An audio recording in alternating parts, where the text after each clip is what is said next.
Hey everybody, it's me, Kevin Warmhold here on The Exchange. We are live. We are live on our live stream. It is Monday, 7 p.m. Thank you very much for tuning in, guys. And I want to thank my subscribers who are always with me. Thank you. We got a great episode coming up this week. But before we get to the episode, I need the people who have not subscribed yet to do that now. Subscribe, hit the bell so you get all notifications to the episode. What it does is it helps me continue to bring guests to you for free. Okay, all it is a little button push. It doesn't cost you anything. The more subscribers, the more likes, more comments, the more I can bring you free episodes of the podcast here on YouTube. Okay, YouTube is a tough grind, but as long as you guys keep supporting me here on YouTube, we'll keep bringing you these episodes on YouTube. If you're not into the video thing, there is an audio link in every episode to the audio version of the podcast. So consider clicking that, going to whichever platform you prefer to use, and subscribe there. And you can just listen to it on your way into work. Not a big deal. But if you're here tuning in, let's get to our episode coming up. We have a great episode this week, as usual. And thank you for joining me here on The Exchange. Welcome. Enjoy the show.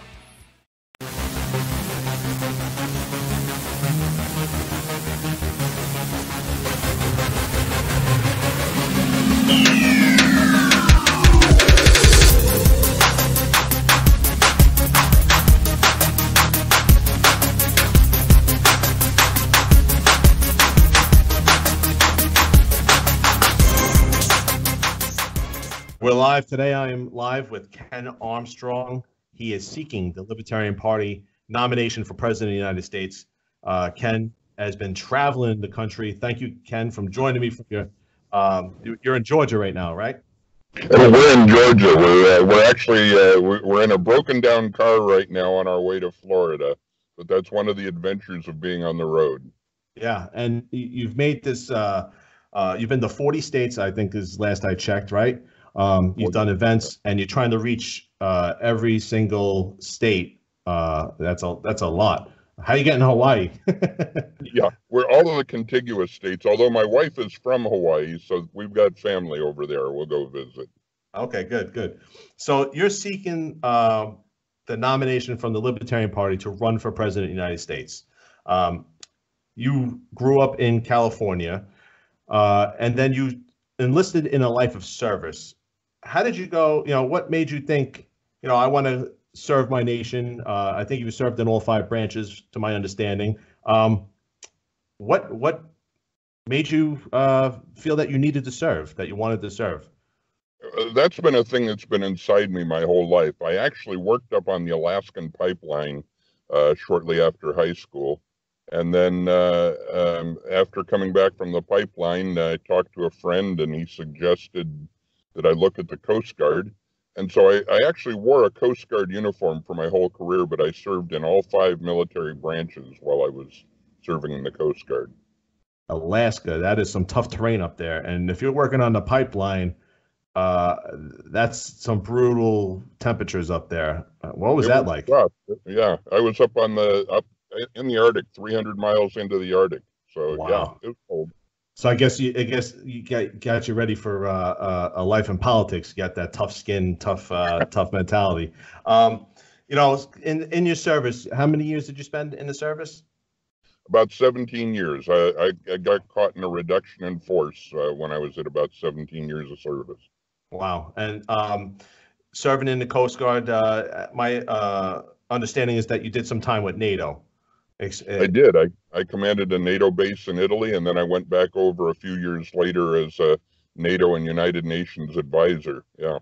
So what was that experience like, dealing with people from other military services, other branches, the coordination between you and other commanders from other branches and other countries? It was really eye-opening. It was interesting to learn that there's more than one way to do things. I served on a Dutch naval ship where they have just an entirely different paradigm about what military service is. It was very interesting. Is it similar to how service is looked at here, like, as a honorable thing that you do for your country, or is it more like career-based? Because I know, like, I've served with troops from the United Kingdom, the Royal Marines when I was deployed in Iraq, and the Royal Marines, like some of the guys who were like corporals, which is like an E4 in our service, had like 15 years like vested in the service, because it's like it's hard for promotions. It's like a career-based thing. Is it similar in your experience? Very similar. It's certainly it's a patriotic thing, if you will, to do, but it's also their enlisted sailors belong to a union, and they have work hours and off hours, and it's just a whole different kettle of fish. Now, do you see that as a benefit or as a disadvantage if there was a time of war where, a union steps in and says, hold on, I know the government wants to, utilize the military in a certain way, but, the union says something different. Have you noticed anything? Yeah, I didn't see it interfere with their service. They were really hardworking, really great people. So I don't think that it affected them in that way. You see how divisive politics has become over this last term, I would say. I think it really started back in the early 2000s, where it started kind of separating that, breaking at the seams. Why would you want to take the abuse and, as a president, you run for president, you win. That's a tough job. There's a lot of abuse that comes with it. Lately, it doesn't seem to pay to become president. Why would you want to do something? Yeah, I think I'm a little crazy. I actually stepped out of politics quite a few years ago, and I thought I was done with it. But it's actually the division, the acrimony, the conflict. When the government shut down in December and January, and the Secretary of Commerce, Wilbur Ross, made his comment about, I don't know why people don't just go out and get loans. And I just saw how out of touch the government had become with the people. And, I've got grandkids now, and I don't want them to grow up with this kind of government. We need to do whatever we can do, even if it's only create some dialogue, and hopefully it's something bigger than that. Now, the Libertarian Party is different than the Republican and Democratic Party. Both those other parties have major financial backing. They have major lobbyists in their best interest. They are just indoctrinated into the deep state. They have connections everywhere. The Libertarian Party has, for years, always had a fight for ballot access, had a fight for the voices to be heard. I think the problem, because the Libertarian Party has a great message or a great idea, like as for their foundation of what they believe in.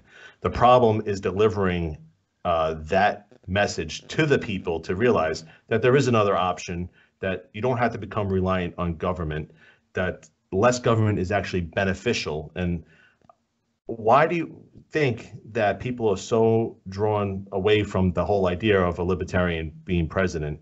And how can you attract people to the Libertarian Party running for president?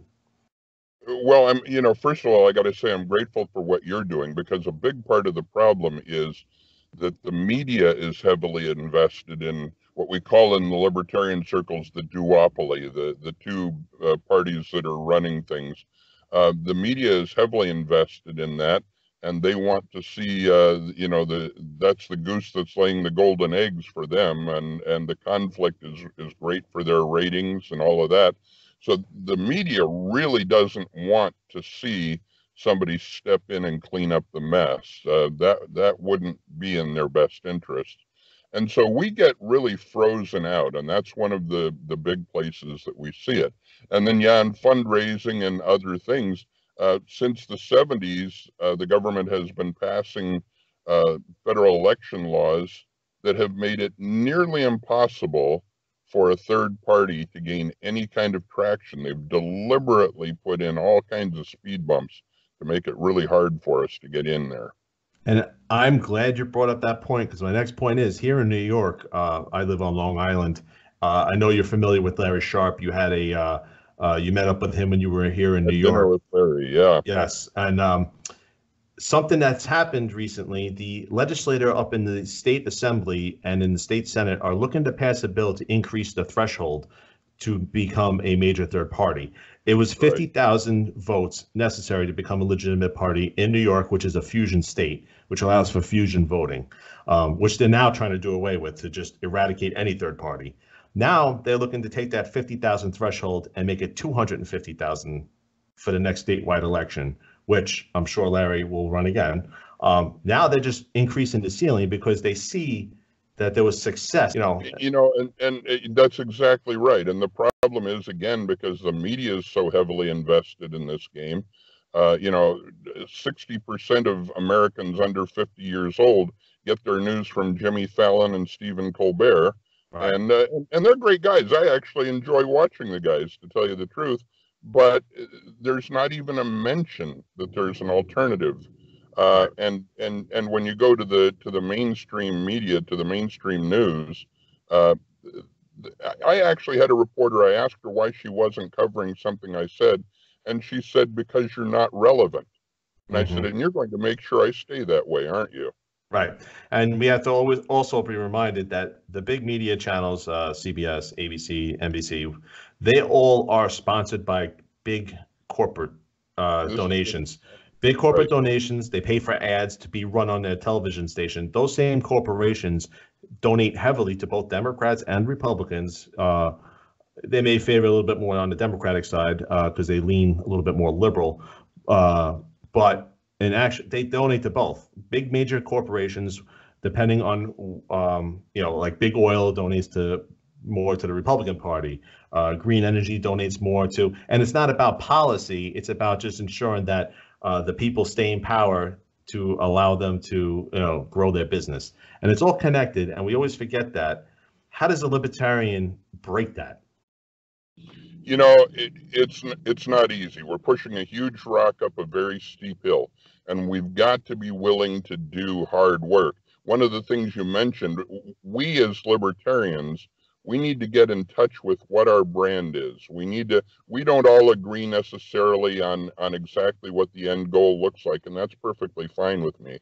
But we do need to understand what our brand is and what it is that we're marketing, if you will, to the American public. And we need to have banner carriers who can represent that brand in a way that the American people can look at them and say, okay, I understand what you're saying, and I understand what you have to offer. But it's going to be social media, and it's going to be alternate media for a long time, because the mainstream just doesn't want to play along. And I think, which is a great opportunity, is podcasts, YouTube channels, and as long as they're not silenced, which right now, because like I run this podcast, I promote it, I create it, I edit it, it's mine. Nobody else can tell me how I share it, and that's a great opportunity. But some of these social media companies, i.e. Facebook, has recently, we won't run political ads. Twitter, same thing, we won't run political ads. And they're very selective in how that works. There's a lot of questioning about the freedom of speech and how it plays into the social media platforms, because social media platforms are a private entity. They're a private company. Where's the separation when we talk about free speech? Because now social media is like the new town hall. Nobody gathers up at the town hall to have a discussion and debate issues. They do it over social media. So is there a line that needs to be drawn, or is it okay for these social media platforms, as powerful and as rich as they are, to hold onto that loophole that allows them to dictate what gets put on their platform and what doesn't? Because that could hurt the libertarian brand as well, because if they decide they don't want to hear what you say, what you're saying is offensive to me, so we can't play it. Well, I'm in favor of as much of a free market as we can possibly have. So I'm really not a big proponent of even regulating the big guys like Facebook. But at the same time, they're getting free traffic on a street that the public built. Mm-hmm. And there has to be a certain amount of equity and parity for the small guys to play along. And I'm not really sure exactly what that's supposed to look like, but there does need to be some fairness involved with letting the small guys play along with the big guys. because like this is a great opportunity for us to to do an episode to I have a libertarian presidential guest on to learn what your policies are, because the mainstream media aren't going to know Ken Armstrong or Dan Berman or any of the other people that are running within the Libertarian Party. I watched some of the last debate that was up in Orleans, New York. By the way, how was your trip up to New York, upstate? That's like up and west. That was a blast. It was a great time. Young guy named Luke Winke coordinated most of that, and he's a hotshot. You're going to be hearing a lot about him. Yeah, he's very active in the libertarian movement here in the state of New York.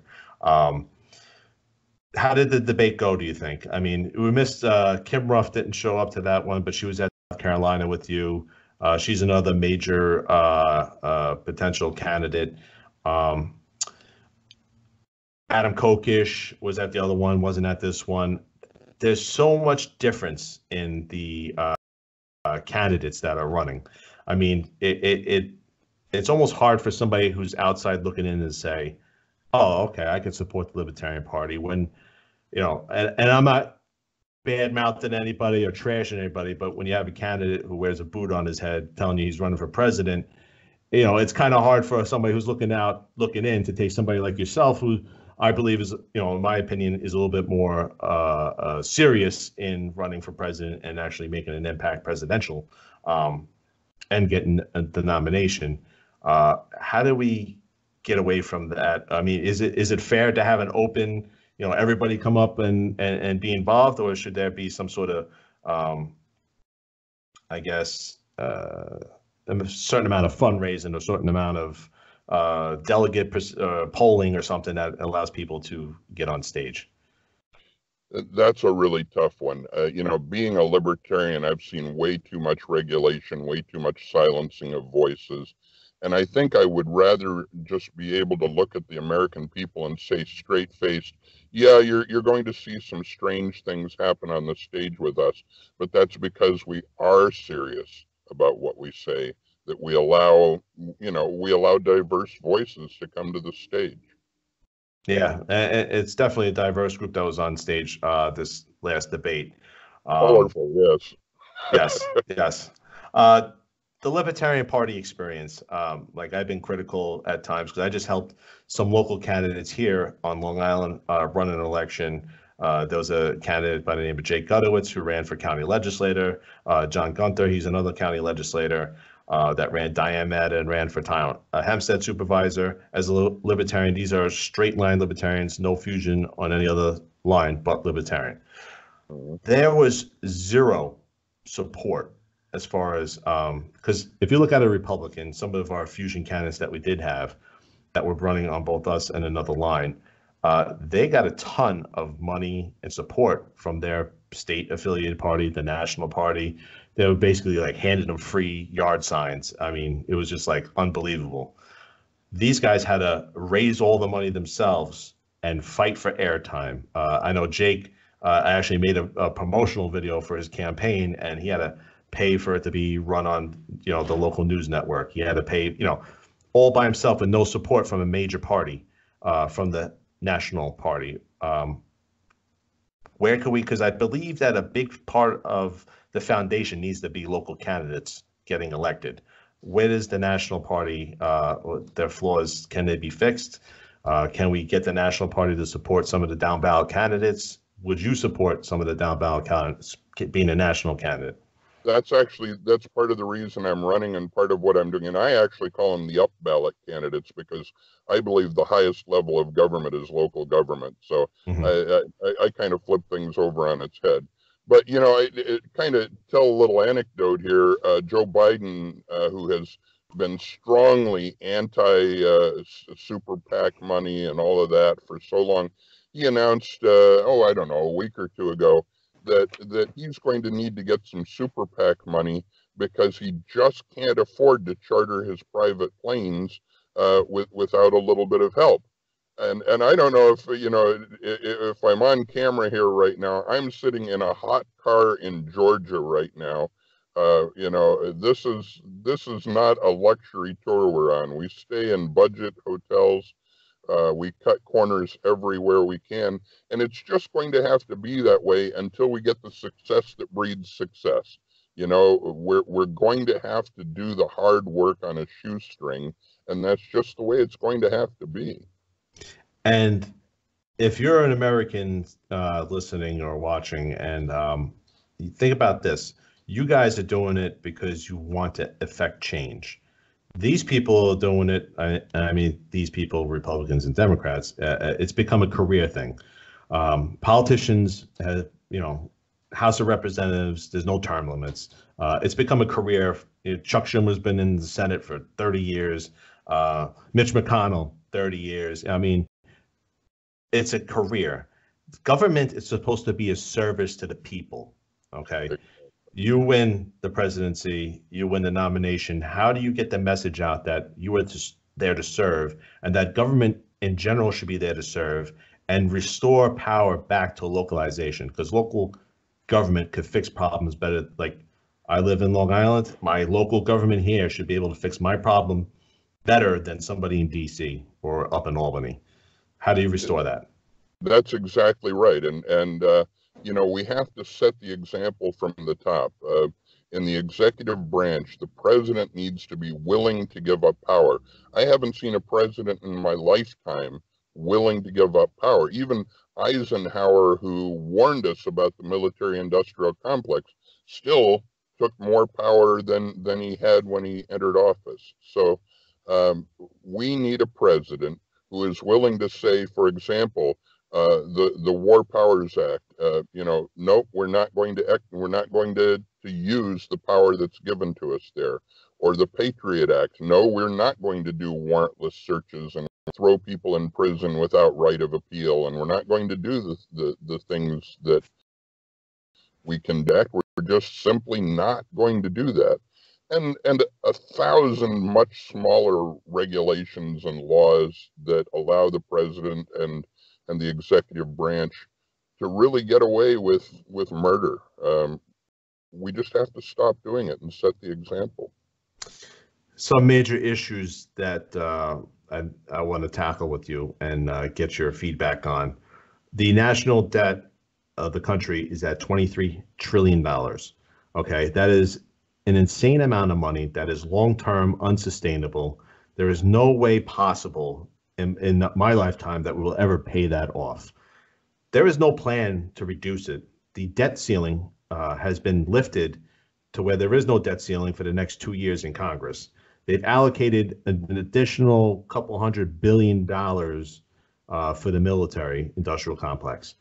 What is to be done about national debt? What would you do in regards to the national debt in fixing and addressing that problem without the idea of ridding government in general? Because a lot of times I hear from, I don't mean to interrupt, but a lot of times I hear from libertarian candidates that they just want to do away with government, period. And that's unrealistic, and it's not going to happen, and it's not. What is your idea as far as how to address the national debt?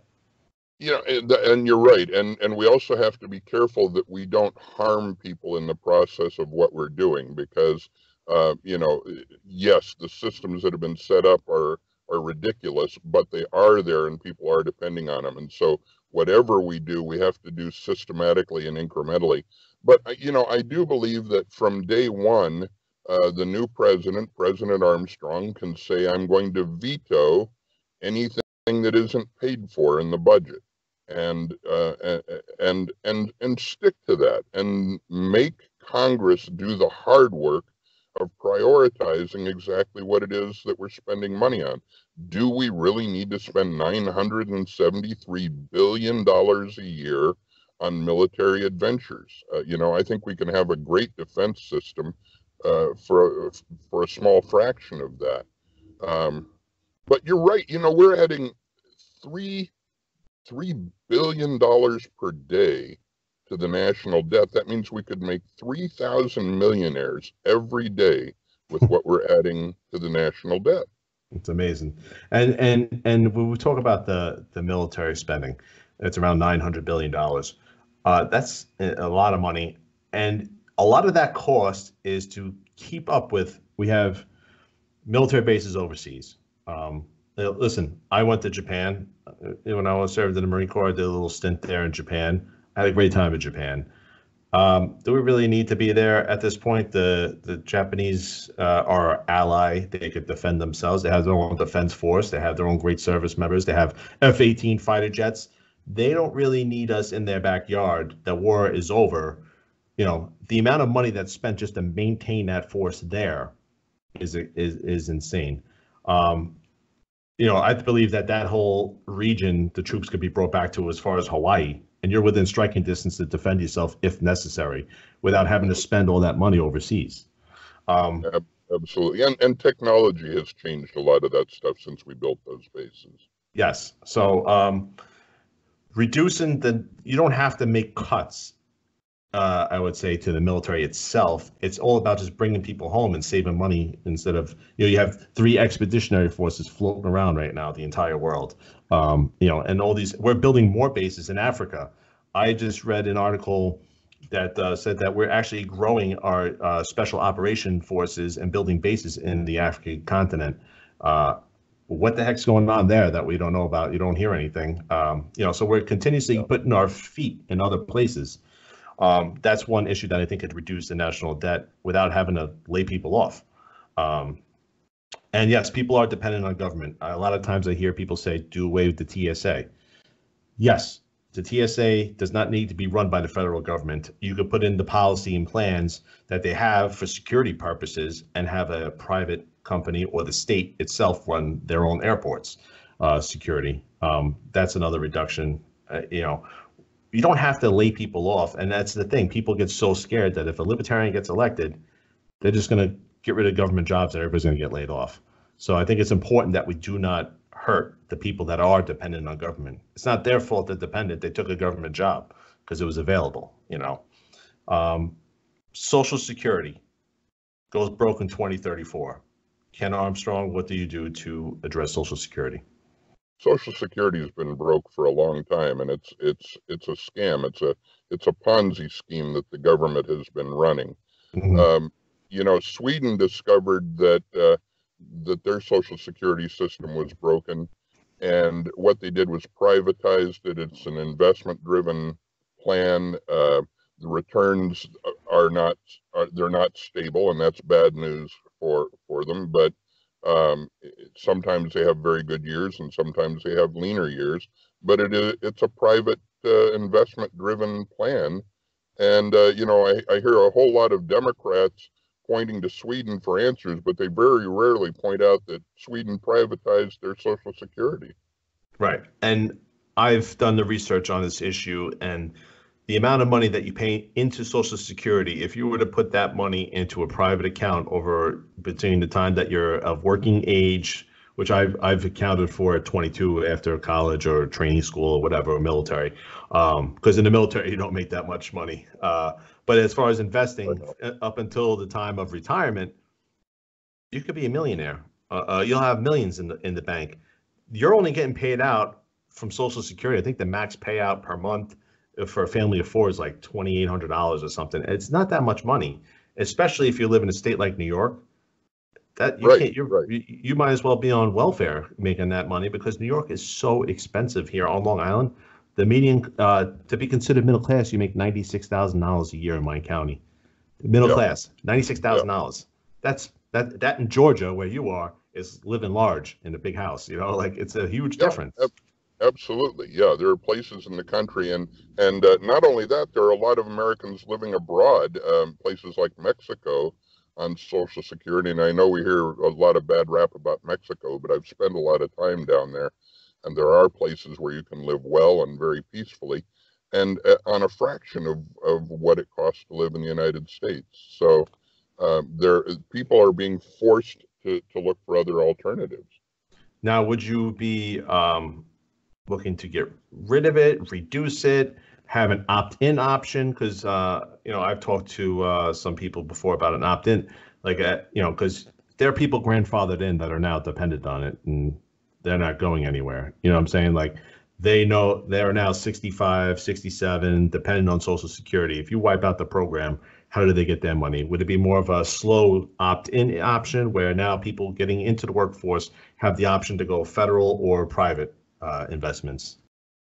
Exactly what I mean. When in all of the programs we're talking about, we have to be careful not to hurt people, whether we're talking about Social Security, Medicare, federal welfare programs. You know, we need to end the bloat to the government, but that doesn't mean that we just mercilessly attack people. So yeah, there has to be some sort of phasing for the people who don't have an opportunity to go back and get a redo in life. But you know, I'm just not in favor of the government saying everybody has to invest in our Ponzi scheme. That to me is not what the founders of this country had in mind. And I think that when it was put into play, the average life expectancy for somebody was only a few years after you're supposed to start collecting Social Security. So it was really like the government waging a bet that you're going to die before you can collect all your money. Now people live up until the 70s, 80s, 90s, 100, and they're starting to lose their bet. They made that bet and they're losing it, and now they're running out of money. Too. Yeah. I got to pay more money into it this year. We touched a little bit on the troops abroad, so we won't beat a dead horse. But as far as bringing troops home from our foreign conflicts, first off, I want to discuss what's happening between in Yemen. The Saudi government has been fighting the Houthi rebels for some time. The Houthi rebels are backed by Iran.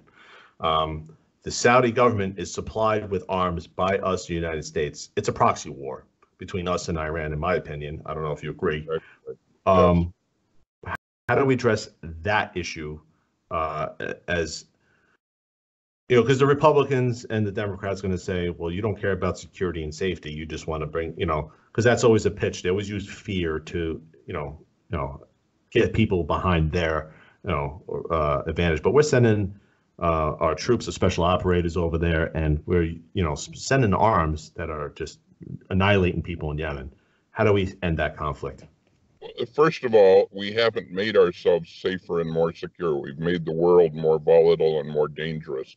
You know, we had leaders that we didn't like deposed and killed, and I didn't like the guys either. I'm not pretending they were good players, but we destabilized the entire region, and now we're paying the price for destabilizing it by radicalizing the people who we were supposedly going over there to save. So we have not made the world safer through this process, and it's going to take a long time of healing. But we have to. The sooner we start, the sooner we're on the road to that. Thomas Jefferson, in his inaugural address, he said that we should be at peace with all nations, at commerce with all nations, and good friends to all nations. And I don't know if we can really be good friends to all nations, but we can at least respect national sovereignty, even when we disagree with the country. And like Tulsi Gabbard got a lot of flack to go and meet with al-Assad, the Syrian president.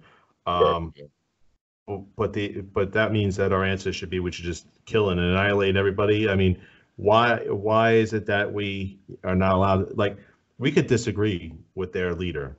Is he a bad person? Yeah. Was Saddam a bad person? Absolutely. But removing him destabilized, like you said, that region. And now then we had ISIS, then we've had insurgencies pop up. We can't get ourselves out of there. How do we do a withdrawal from that region without further destabilizing it? Because we've seen when our forces left Iraq the first time, ISIS blossomed. We've already made this problem. We've created a problem. How do we get our troops home without destroying that region completely, without Iran influence? We've made a hell of a mess, and I don't know if you can unring the bell or unbreak the eggs or whatever metaphor you want to use. But I think that continuing to make it worse is not the way to make it better. So I am with you. I believe that we have to do things in a sane way, in an incremental way. I also think, and folks, you heard it here on Kevin's show before you heard it anywhere else. I have a plan for turning Camp David into the U.S. Center for World Peace. basically getting rid of the need for the United Nations, which has never worked out the way it was intended to work, but just inviting any world leader, regardless of who he is, what country he's from, how much we like him, how much we hate him, any world leader who is willing to come to the table and be an honest broker is welcome to come to Camp David and have dialogue with us, as long as it takes to iron out the broken pieces. Rather than go right to war, costing the lives of young Americans and whoever we're involved in a conflict with. I believe heavily, in service. I've served, you yourself have served. So I can't, some people, think that there's no necessity for military at all. 9/11 taught us something. It's something like that we are at the absolute right and retaliate. But then we opened up a second war in Iraq, and it was definitely not there's a lot of shady stuff that happened behind to cause that conflict. So I'm a little bit hesitant to trust government when it comes to deciding when and when not to go to war. How would your campaign reach out to people and let them know that if there was a time that you had to go to war, what would that situation be like? Yeah, absolutely. I believe in defense, and I think that the United States should have a defensive capability second to none. I believe that we should be so capable of defending ourselves that nobody's tempted to mess with us. And I absolutely believe in that. I also believe that the best way, for example, and this is, I know you talking about national security is also talking about border security. And the best way to have border security is to be on good terms with the people on the other side of the border. Calling them names and threatening them and telling them you're going to make them pay for the wall or whatever solution you have is not the way to create an environment of security at your border. And I think something else that gets lost is we're so concentrated on the Middle East and Europe, and Europe is very stable. In my opinion, NATO probably isn't as necessary as it is 20 years ago. But as far as Mexico's right beneath us, Central America, we don't concentrate on the problems in our own backyard at all. We seem to be more focused on other, regions in the world. Would you focus more on our own region? We have our own hemisphere to worry about. Canada is pretty well stable and everything, but south of us, there's a lot of instability, Venezuela being one of them. How do we protect, and would you concentrate more on our own region? I would, but I wouldn't do it by telling people how they have to run their countries or how they have to live. I do it by creating opportunities, going back to Thomas Jefferson, be it peace, be it commerce. That second thing that he said, be it commerce. He was wise enough to realize that if you're doing business with people, honest business with people, chances are you're not going to be shooting them. And we can come up with some exceptions to the rule. Right. but truly, if you're doing honest business with people, you've got open trade going on, chances are you're going to be, relatively speaking, at peace with them. Two last points I want to bring up before I let you go. I know you got to take care of your situation down there in Georgia. Healthcare, universal healthcare is big. Elizabeth Warren wants to do away with privatization of healthcare. I could understand the need, or for people to see a need for like a government option, and I'm not for government control of anything. There needs to be some basic things, but not everything like it has. That's like where my libertarianism, goes.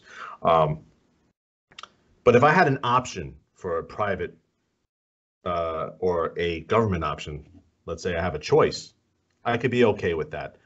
Elizabeth Warren is running on ticket to do away with privatization, and you don't have a choice.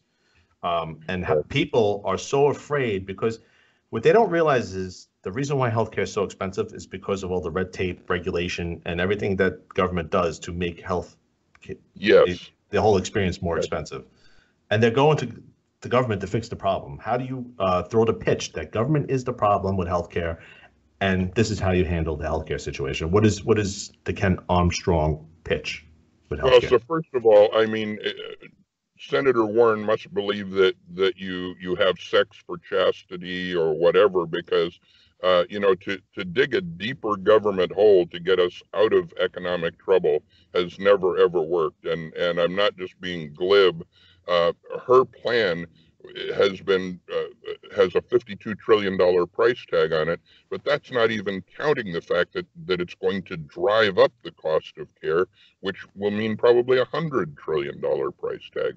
So it's not even doable. The quality of the care that people would be getting, the cost of the care, what it would cost the government, would bankrupt us. So it's just not even a doable thing. And I honestly believe Senator Warren knows that. I think she's cynically pandering to the people. But if we open up the market, for example, just a small thing here, but health savings accounts, most people have them if they have a corporate employer. They put money into their health savings account. It's tax-free money that they set aside to spend on their health. But there's limits to what they can use it on. If they want to go to a Native American healer, or they want to go to a traditional Chinese herbalist, or they want to go outside of the country and get care, those things are not permitted under the health savings account. Every state has a healthcare bill of rights, and one of the first things that it says in every state's healthcare bill of rights is that you have the right to participate in the management of your care. But that's a lie.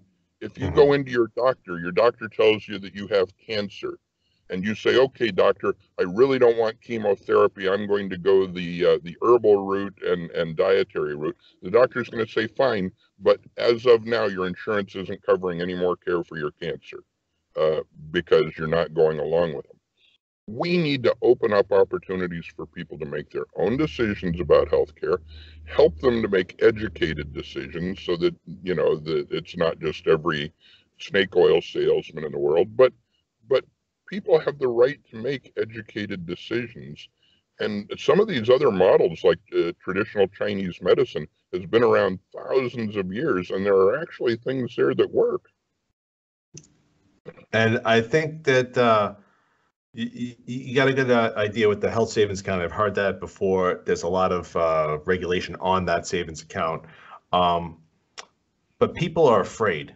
People are afraid because of what the media portrays and everything, whether or not they have the right to be afraid. And I've had some experience with being out of state and having family that lives out of state and dealing with insurance and how it's different in every state. Like in the state of Indiana, it's so much more expensive than the state of New York, because in New York, there's a bigger pool of people. There's a bigger pool of healthier people, where in the state of Indiana, there's a large problem with obesity and diabetes. Therefore, the cost gets driven up. If you were to remove those state borders and allow for interstate exchange, would that be something that your campaign would be willing to open up to, or the idea to allow people to exchange over state lines? I would go bigger than that. I would go international, and I would say people have the right to make their own decisions. They have the right to buy their pharmaceuticals wherever they want to buy them. They have the right to choose what course of care they're going to get. And this will introduce competition into the marketplace. Will people make decisions that you and I might not make? Of course they will. They have the right to make those decisions. But in making those decisions, by creating a competitive marketplace, the price of goods and services comes down, not up the way government regulation does. Last point I want to get you on, this youth generation, and I think a lot of it has to do with the student debt crisis, where there's $1.5 trillion in student debt, which are federally backed loans. Okay, the federal government has decided to back these loans, which universities and colleges aren't stupid. They say, well, the Fed's going to pay their tuition. I'm going to charge this much more money. I'm going to pay myself a raise. I'm going to hire extra administrators. And they created this huge cost that is, the government is going to pay it, but they get paid back, and there is no rules or time strain that, they're going to get their money back. You can't claim Chapter 11 bankruptcy because you can't pay your student loan debt. So the government has complete control over this, and they have driven people to come out of college without a job because you're forced to go to college right away. You have to go to college. You have to go to college. So you're forced to go to college basically because everybody's putting you in that direction. You take out this huge loan, you come out of school, now you're in debt, and you can't get a job because you were told you went to college, you're guaranteed a job when you get out. Now you can't get a job. So you're going towards socialism because you see the problem is, well, I was told I would get a job. The free market is not for me. It's all a lie. So meant to help me. Why is our youth being so drawn towards socialism, and how can you show them the light that liberty is the actual way? Well, first of all, we need to debunk some of the lies they're being told by both sides, but Senator Warren and Senator Sanders are good examples, that you need an education to make a good living. Anybody know what university Bill Gates graduated from? I think he dropped out of college. If I am degree. Right. No degree. And Paul Allen, who I actually knew when he lived in Grants Pass, Oregon, same thing, no degree. And I'm not saying don't go out and get a degree, folks, but there was an article just a month or so ago that talked about the terrible shortage of welders in our country and how they can make up to $150,000 a year with no college debt. Folks, there's all kinds of opportunities for entrepreneurial people out there. And then the people who really, attorneys and doctors and folks like that want to go to school, if the government isn't artificially increasing the prices with these loan guarantees and things, people should be able to afford to go to school on what the economy allows to be charged. And another thing here in New York, to get a plumber and electrician to do something, the average age is like in their mid 40s for the average age for an electrician and plumber, because they're not going to trade school. They charge like $80 an hour for labor. You can make a lot of money. A lot of money doing that. And you're being told that you have to spend $200,000 to go to college, and then you're stuck with the debt and you owe the government. So would you be willing, because Elizabeth Warren says she's going to forgive all student debt, which is insane. But that's her plan. What is your plan to deal with the student debt? Well, I don't think forgiving it is the answer. I think when people take out a loan, then they're obligated to pay back the loan. But I think that we do need to put mechanisms in place that create a marketplace where they can make the money to pay back the loans, because right now they go to school, they got $300,000 in debt when they graduate, and their jobs are not paying them anywhere near enough to have food and housing and health care and vehicle and all of those. We need to work on expanding the economy. You mentioned earlier the $23 trillion of debt. Our debt to gross domestic product ratio is over 103% right now. Right. Most economists will tell you when it's past 90%, that means you're heading into a major recession. If we don't start opening up the markets and doing it very, very quickly and allowing people to increase grow the economy, then this debt is going to strangle everybody, not just the college students. Well, I hope it's something that you could address at these upcoming campaigns. What is your schedule like? Do you have any debates lined up? Where are you heading after Georgia?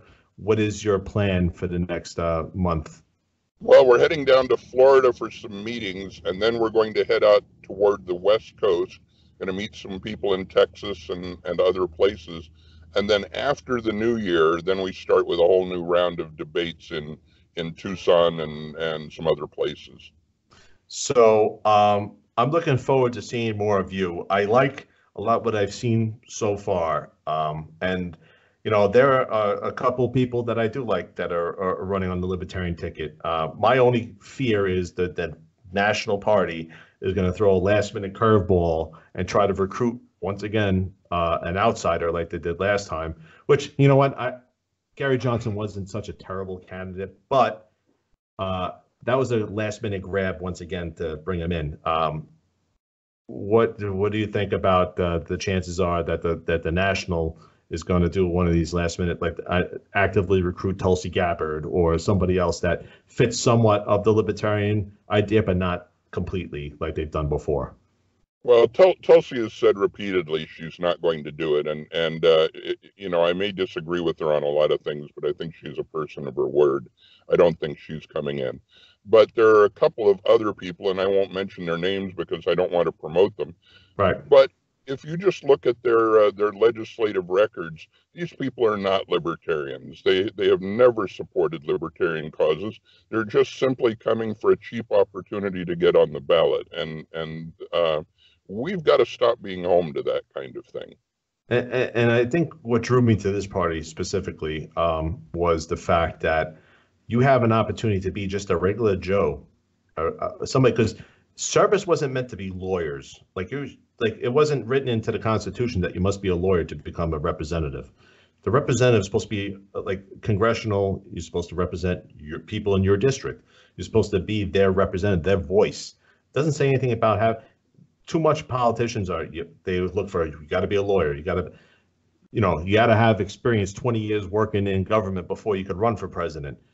That's something that I like. That's different about this party because I know Phillips, who's running for the vice presidential spot.